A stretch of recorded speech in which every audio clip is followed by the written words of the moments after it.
Iran में general Qasem Sulemani की बरसी पर जो हमला किया गया, इसके पीछे का मंसूबा अब खुलकर सामने आ गया है। दरअसल अमेरिका इस खत्ते के अंदर एक ऐसी जंग को हवा देना चाहता है जहां वो अपने बगल बच्चे इसराइल पर से पूरी दुनिया का फोकस हटाकर इसे ईरान, भारत, यमन और पाकिस्तान समेत इस खत्ते के अंदर किसी भी तरीके से जंग लेकर आना चाहता है। इसके जवाब में अब ईरान ने भी सुर्ख झंडा लहरा दिया है और उसके ऊपर वो अल्फाज लिखे हैं जिससे वाज़े पैगाम ये मिलता है कि ईरान ने अब ये फैसला कर लिया है कि जंग लाजिम है तो जंग ही की जाएगी और इस जंग का बदला किस जगह पर किस वक्त पर लेना है, ईरान पहले भी ये ऐलान करता रहा है। और अब भी ईरानी सदर इब्राहिम रईसी ने मस्जिद में खड़े होकर एक खिताब के दौरान एक बार फिर यही अल्फाज कहे और इसराइल के हवाले से भी इंतहाई अहम बात की है।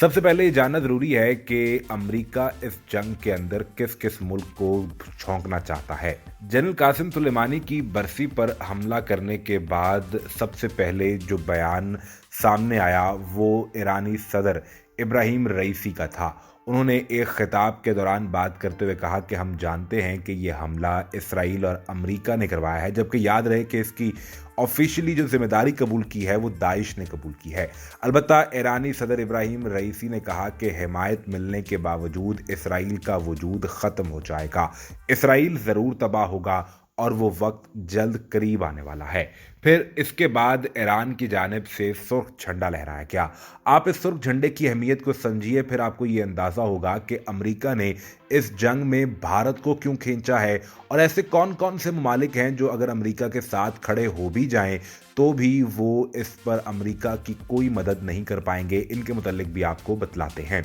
लेकिन पहले आप ये देखिए कि ईरान की मस्जिद के ऊपर जो सुर्ख झंडा लहराया गया है ये मस्जिद जमकरान कहलाती है। ये ईरान की तारीख में 5वां इवेंट है, यानी इससे पहले 4 दफ़ा ये सुर्ख झंडा लहराया जा चुका है, जिसका वाज़े मतलब यही होता है कि ईरान ऐलान जंग कर रहा है। इस झंडे के ऊपर लिखा है या अस्सरातुल हुसैन, जिसका मतलब है कि दुश्मन के खिलाफ हम ऐलान जंग कर रहे हैं, अब दुश्मन से मुलाकात मैदान जंग में होगी। कमरान शहर में किए जाने वाले दहशतगर्दी के वाकयात का बदला लेने के लिए ये झंडा लहराया गया है। जनरल कासिम सुलेमानी की कब्र के करीब 3 रोज पहले 2 बम धमाके हुए जिनकी जिम्मेदारी ईरान ने अमेरिका और इसराइल पर डाली और अब बाकायदा इनका बदला लेने के लिए जो लाल झंडा लहराया है इसकी वीडियोस भी सोशल मीडिया पर गर्दिश कर रही हैं। जैसे ही ये वीडियो सामने आई उसके बाद एक बड़ी खबर सामने आती है। बड़ी खबर ये है कि अमेरिका ने बाकायदा तौर पर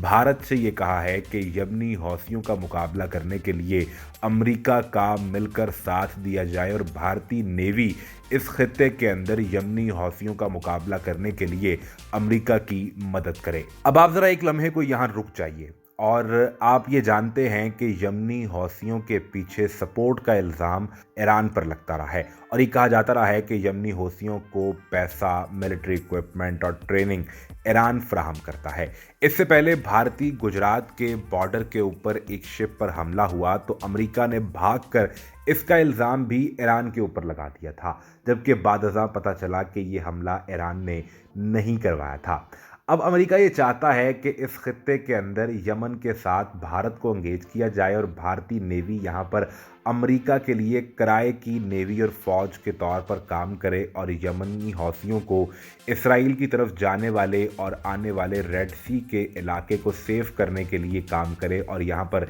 यमनी हौसियों के मिसाइल अटैक को रोका जा सके। भारत का इस पर मौक़िफ़ क्या है ये बहुत अहम है, इसे भी जान लेते हैं। लेकिन पहले आप ये देखिए कि Canada, UK, France, Australia, Spain, Qatar, Netherlands, Norway ये वो ममालिक थे जिन्हें मिलाकर और दीगर कुछ ममालिक, ये तो 9 ममालिक बनते हैं। 10 ममालिक और थे जिनका नाम अमेरिका ने जाहिर नहीं किया था, लेकिन प्रॉस्पेरिटी ग्रैटिट्यूड यानी खुशहाली को बचाने का ऑपरेशन के नाम से एक ऑपरेशन, नेवी ऑपरेशन शुरू किया था। वो इसी इलाके में था ताकि यमनी हौसियों को काउंटर किया जा सके। ऑस्ट्रेलिया इससे बाहर निकला, फिर फ्रांस बाहर निकला और फिर स्पेन के भी इस इत्तेहाद से बाहर निकलने की खबरें सामने आईं और उन्होंने कहा कि हम अपनी फ़ौजें या नेवी तो नहीं भेजेंगे, लेकिन हम इखलाकी तौर पर आपको सपोर्ट कर रहे हैं, क्योंकि ये ममालिक समझते हैं कि हम इस खित्ते से इतना दूर बैठे हैं कि हमें कोई फर्क नहीं पड़ता। अब कनाडा और भारत भी यहाँ अगर अपनी नेवी भेज दें तो फर्क उन्हें भी बज़ाहिर कोई नहीं पड़ता, लेकिन इस खित्ते में बहराए अहमर के पास